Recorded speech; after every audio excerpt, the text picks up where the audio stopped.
नमस्कार। मोदी जी का 400 पार का नारा तो पूरा नहीं हुआ, लेकिन सरकार जैसे तैसे बना ही ली। भाजपा की 240 सीटें भी आ गई, लेकिन मोदी जी का सपना सपना ही रह गया। सोचिए, अगर भाजपा वाला एनडीए गठबंधन 400 पार सीटें हासिल कर लेता तो संसद में क्या जलजला होता, क्या माहौल होता, और कैसे भाजपा अपने मन जैसे कानून और विधेयक पास करवा लिया करती। विपक्ष का विपक्ष होते रहता और सभी सत्ताधारियों को लगता कि अपन ही भगवान है बस। खैर, ऐसा कुछ हुआ नहीं। एनडीए 400 सीटें लाई नहीं, लेकिन हाँ, अब की बार एनडीए 300 से नीचे अब क्या क्या मुश्किलें आ सकती हैं। तो मोदी 3.0 में ये 4 महत्वाकांक्षी विधेयक यानी कि बिल अटक सकते हैं, जिनमें से पहला है बीमा सुधार कानून, जिसमें एफडीआई सीमा, एफडीआई होता है फॉरेन डायरेक्ट इन्वेस्ट, जो कि विदेशों से इन्वेस्ट आता है, उससे एफडीआई बोलते हैं। एफडीआई सीमा 49% से बढ़ाकर 74% होने वाली है। बीमा क्षेत्र को बड़े सुधारों के लिए अभी और इंतजार करना पड़ सकता है। बीमा संशोधन विधेयक को एक क्रांतिकारी कानून माना जा रहा है। जिस तरह से गठबंधन सरकार है और एफडीआई की सीमा 74 तक करने की बात कही गई है, उससे लगता है कि यह उस रूप में पास नहीं हो पाएगा जैसा बीजेपी सरकार ने सोचा है। दरअसल कुछ पॉलिटिकल पार्टीज और अन्य संगठनों का मानना है कि बीमा क्षेत्र में विदेशी निवेशकों की सीमा बढ़ाने से घरेलू बीमा कंपनियों पर असर पड़ेगा, भारतीय ग्राहकों के हितों की अनदेखी होगी। ये भी तर्क दिया जा रहा है कि विदेशी कंपनियों के बढ़ते प्रभाव से बीमा क्षेत्र का कंट्रोल भारत के हाथ से निकल जाएगा। कुछ लोग मानते हैं कि ये कदम प्राइवेटाइजेशन की तरफ है। ऐसे में इस बिल को पास कराना एनडीए के लिए आसान नहीं होता। अब बात आती है डिजिटल इंडिया एक्ट की।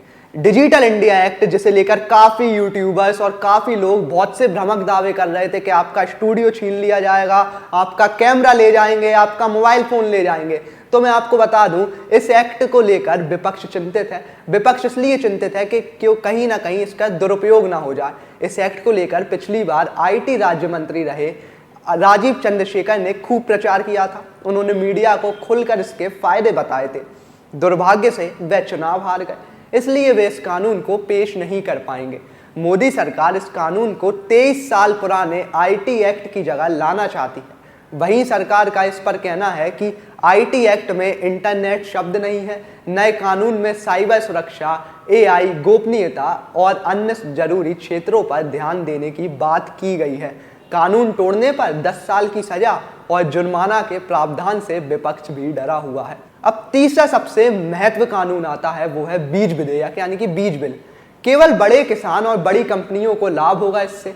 एनडीए सरकार बीज बिल 2019 को लाने के लिए लंबे समय से प्रयास कर रही है। पिछली सरकार के दौरान हुए किसान आंदोलन में इस बिल का भी जोरदार विरोध किया गया था। सरकार इस बीज बिल 1966 की जगह लाना चाहती है। सरकार का मानना है कि इससे कृषि उत्पादन बढ़ाने के और किसानों के लिए क्वालिटी वाले बीज मिलेंगे, खराब और नकली बीज बनाने वाली कंपनियां खत्म हो जाएंगी। लेकिन विपक्ष इसको लेकर भी चिंतित है। अब बात आती है बिजली बिल की। वैसे आप जियो की सिम चलाते हैं या एयरटेल की सिम चलाते हैं? अगर ये वाला बिल आ गया तो आप अपना ऑपरेटर भी सिलेक्ट कर सकते हैं कि यमुना वाले से लेना है आपने बिजली या फिर किसी और को से लेना है। तो बिजली बिल अब मोबाइल नेटवर्क की तरह बिजली कंपनी चूज कर सकेंगे आप। 8 अगस्त 2022 में बिजली संशोधन बिल 2022 पेश किया गया था। यह दोनों सदनों में पास नहीं हो सका है। संसद में अब विपक्ष के बहुत मजबूत होने के कारण यह बिल वैसे तो पास नहीं हो पाएगा जैसा सरकार चाहती है। इस बिल पर विपक्ष, गैर बीजेपी शासित राज्यों और सरकारी बिजली कंपनियों ने विरोध दर्ज कराया है। इस बिल के तहत एक ही क्षेत्र में कई बिजली कंपनियों को लाइसेंस दिए जाएंगे। जैसा आप मोबाइल के लिए अपनी मर्जी का नेटवर्क चूज करते हैं, ऐसे ही आप बिजली कंपनी भी चूज कर सकेंगे। ये 4 महत्वपूर्ण बिल थे जिसको लेकर विपक्ष आनाकानी करेगा, नखरे दिखाएगा थोड़े बहुत। और वैसे नेता विपक्ष राहुल गांधी शैडो पीएम बनने की और अपनी एक शैडो कैबिनेट बनाने की भी बात कर रहे हैं, तो जाहिर सी बात है संसद का माहौल देखने लायक होगा। और इन 4 बिलों को पास करवाने में भाजपा को जी तोड़ मेहनत करनी पड़ेगी। आपको वीडियो देखकर क्या लगता है हमें कमेंट बॉक्स में जरूर बताएं। जब तक के लिए मैं सैजल रघुवंशी, कैमरा पर्सन हिमांशु के साथ वी हुआ।